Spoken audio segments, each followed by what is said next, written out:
Today we're going to talk about a topic called optimization. And essentially what we're going to do is we're going to be given a set of constraints and we're going to try and optimize something. We may want to try and maximize the total area of something we can build. We may want to try and minimize the cost of something that we're trying to do. We may want to try and maximize profit. But it's all based on finding minimums and maximums. And we've learned in this chapter how to do that using calculus. A maximum will occur where the derivative of the function is changing from positive to negative, and a minimum will occur where the derivative is changing from negative to positive. All right, so for this first example, Scuba Steve is enclosing an area of his harbor for 2 sharks that he wants to keep as pets. He has 450 feet of fencing for the sides of the 2 cages. He needs to separate the 2 so they won't kill each other, but they need to have the same size cages. What is the maximum area of each section of the cage that he can build? All right, so be careful here in that we're just talking about the maximum area of just one section of the cage. So the very first thing I always want you to do is I want you to write an equation of what we're trying to optimize. In this case, we're trying to maximize the area of one cage. So the area of one cage is going to be x times y. So ultimately what we're going to try and do is find the derivative of this and see where the derivative is changing from positive to negative. However, we need to rewrite this in terms of just one variable. So the other information that we have from this problem is that he has 450 feet of fencing in order to enclose this. So we can write a second equation using that.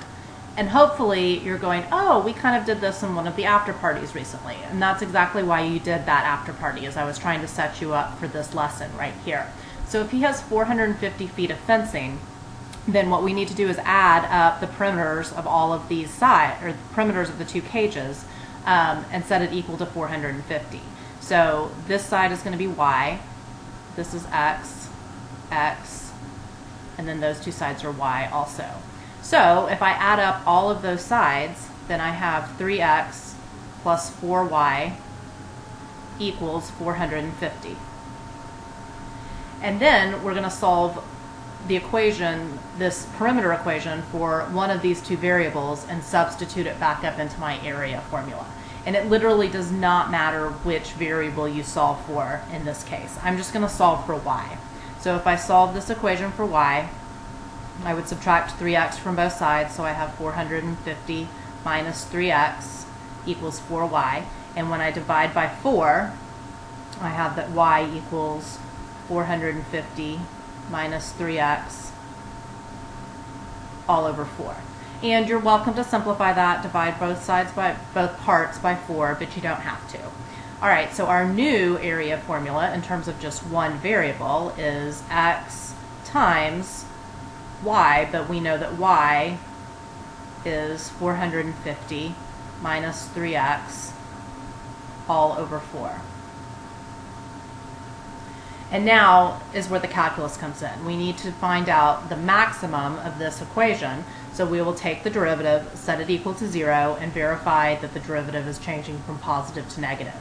Now, I want to see on your paper everything that I've shown you here, but I will let you use your calculator to take the derivative. So use your home screen and F3 to take the derivative. And remember, you just take the derivative and type x times 450 minus 3x divided by 4, comma x, close your parenthesis, hit enter, and it'll find your derivative. So when you take the derivative, you should get 450 divided by 4 minus 3/2 x.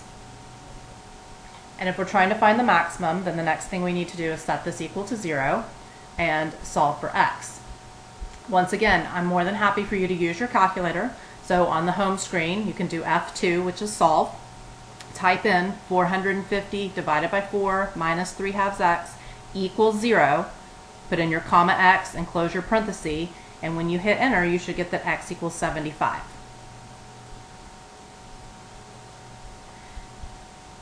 So right now I'm thinking that probably the width of the cage is going to be 75, and that's going to maximize our area. However, I want you to just verify that at x equals 75, this equation is a maximum. So 75.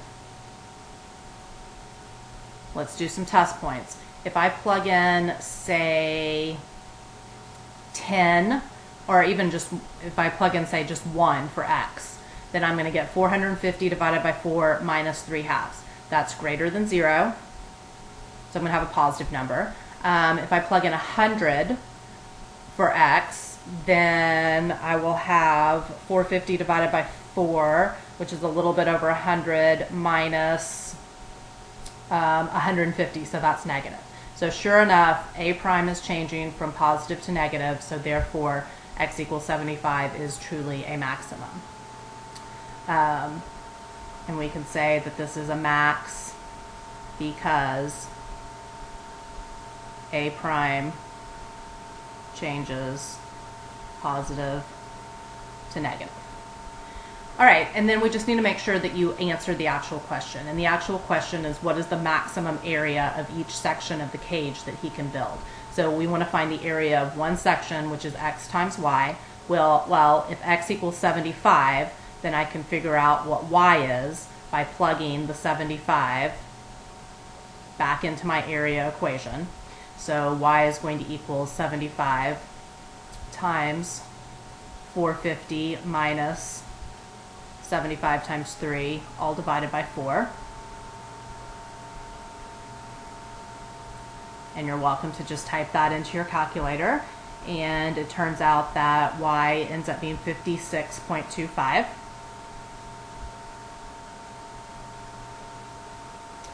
So therefore, my maximum area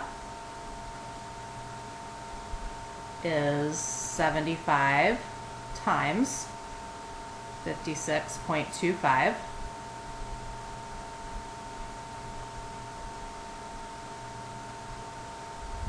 which ends up being 4,218.75 feet squared. And please make sure that you label your units correctly. Okay, to sum it up, you're always going to write an equation for what you're trying to optimize. In this case, we are trying to maximize area, so area equals x times y. You're going to use the other information in the problem to rewrite that optimization formula in terms of just one variable. Take the derivative, set it equal to 0, solve, and then answer the question. All right, let's try the next example. Emmanuel is going to open up a t-shirt company. He sells them for $15 and he can sell 70 shirts at that price. But he finds that for every $2 the price is lowered, 20 more shirts can be sold. What price maximizes his revenue? All right, first off, let's just talk about revenue. In general, how much money does Emmanuel the Duck make from, or how does he figure out how much money he makes from selling t-shirts? Well, no, we're not even bringing in the cost to make them. So revenue is just what he brings in from selling these t-shirts. What do I have to multiply together to figure out what the revenue is? No, just in general. No numbers, just in general. Okay, good. The revenue is the price of the shirt times the number of shirts that he's selling. So that's what we're trying to maximize. All right, for these types of problems, we're always going to let x equal the number of times you increase or decrease the price. In this case, he's decreasing the price. So it's the number of $2 decreases. Okay. So if you're increasing the price by, say, $10, then x would be the number of $10 increases. If you're decreasing the price by $5, x is the number of $5 decreases. Okay, so his revenue, so the new price is going to be $15 minus however many times he decreases it by 2. If x is the number of times I decrease the price by $2 or by $5 if that's what I was wanting to decrease it by. So the new price is 15 minus 2 times however many times I decrease it. Times how many t-shirts will he be able to sell at this price? Well, what's he starting with? 70 plus 20x. The first time you set this one up, most people need someone to show them how to do it. But once you get it set up, I mean, it should make sense. Your new price is the starting price minus however much you're taking off, and then times the number that you started by selling, but it increases by 20 every time you decrease the price. You're right. We're going to have to find the derivative because we're trying to maximize his revenue. So we're going to find where our prime changes from positive to negative. Okay. You can multiply it out, or you can just type it into your calculator just like that. Now, I believe when you type in that product into your calculator, however, you're going to need to put a time sign between those two parentheses. Okay. All right, so R prime equals, was it 160 minus 80x? Yeah. 160 minus 80 times x. Okay, and we want to set that equal to 0. And if you need to, you can use your calculator to solve that equation, but what does x equal? All right, let's make sure that 2 is actually a maximum. If I plug in a 1 into the derivative, I get 160 minus 80 is positive. If I plug in, say, a 4, I'm going to get a negative. If it isn't a maximum, then you're going to have to consider an endpoint, so it may just be that you don't want to lower the price at all. Okay, that was a very good question, and that's why you have to check to make sure this is a maximum, because every once in a while you'll get a problem where this critical point actually ends up being a minimum, but what you're really trying to find is a maximum. And in that case, you're not going to encounter this today, but you will in the future. In that case, you'd have to consider an endpoint. And by your endpoints, you probably aren't going to change anything. Okay. All right, but the question is saying what price maximizes his revenue. So what price is going to maximize his revenue? $11, right. 15 minus $2 decreases is $11. And how many shirts can he sell at that price? 110. How'd you get that? Yeah, the 70 plus 20 times 2, so 110 shirts. You're standing at the edge of a slow-moving river, which is 1 mile wide. So let's draw a slow-moving river that's 1 mile wide. All right, you know that it's dinner time because you smell the yummy hamburgers on the grill at your campsite that is across the river. So do you want to be on the top of the river or the bottom of the river right now? Okay. I would have been at the bottom, but that's okay. All right, and then your campsite is across the river and down the campsite or down the river if you read a little bit further on. You can swim 2 miles per hour and you can walk 3 miles per hour. You must first swim across the river to any point on the opposite bank. From there, you can walk to the campground, which is 2 miles from the point directly across the river from where you start swimming. So directly across and 2 miles down is your campsite. So there's your little tent. So what we're going to do is we're going to swim. We could do 2 things. We could swim directly across the water, and then we could walk all the way down.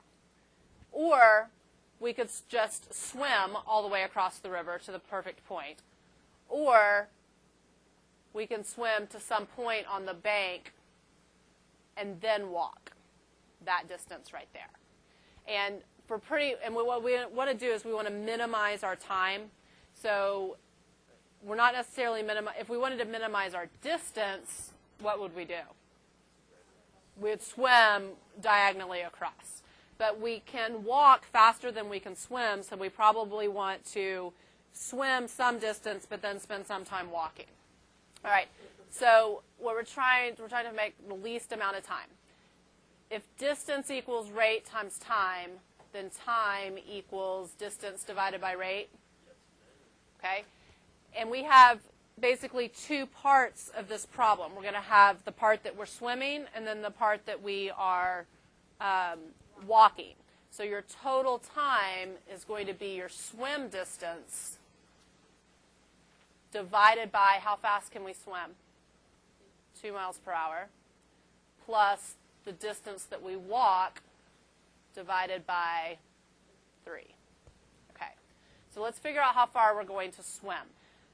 I am going to let this side of the triangle be x, and therefore the hypotenuse would be what? X squared plus 1? Okay, so the distance that we're going to swim is the square root of x squared plus 1. And then divided by 2. And then the distance that we're going to walk is what, Tamar? 2 minus x. All right. Now, you could also have let x be the distance that you walked. But if x is the distance that you walked, then this side of the triangle is 2 minus x. And I think that that makes finding the hypotenuse harder. But do whatever you want to do. And yes, 2 minus x should be over 3. Thank you. All right, now we're trying to minimize our time. So what do I need to do? Are y'all taking the derivative using your calculator?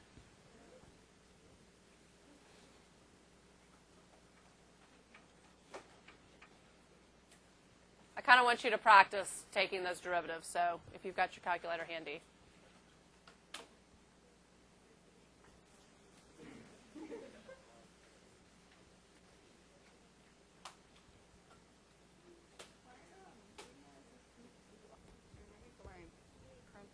All right, now I'm trying to minimize this, so what do I need to do next? Set the derivative equal to 0. And you can use your calculator to solve that equation. Okay, I got 2 root 5 over 5 for x, or the decimal is 0.894. Okay, now you do need to make sure that this is a minimum, and it is. Unfortunately, you don't have any whole numbers that you can plug in. Okay, what route will take you the least amount of time? There are different ways that you can say this. So, personally, I would say swim to a point 0.894 miles downriver.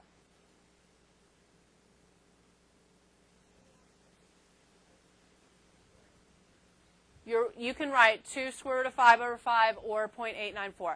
I am always open to either using the exact value or accurate to 3 decimal places, so whichever one you would prefer. So that's one way to say it. You could also say that you could swim to a point that is 2 minus 0.894 away from the campsite. Does that make sense? Okay, so just make sure you kind of tell me how you're doing that. Okay, now, the last thing it says is what route will take the least amount of time. So if you'll go back up here to your time equation, the easiest way to figure that out is to highlight that in your calculator and capture it, and then you do the bar x equals 2 root 5 over 5. And I think that's what Harry was trying to tell the people around him. So the easiest way to plug something, you had already typed in the equation for t in your calculator when you were taking the derivative of it. So go back up and capture that equation, but delete the part that says take the derivative of it, and then do bar x equals 2 root 5 over 5. Okay, so it turns out that the least amount of time is 1.039 hours.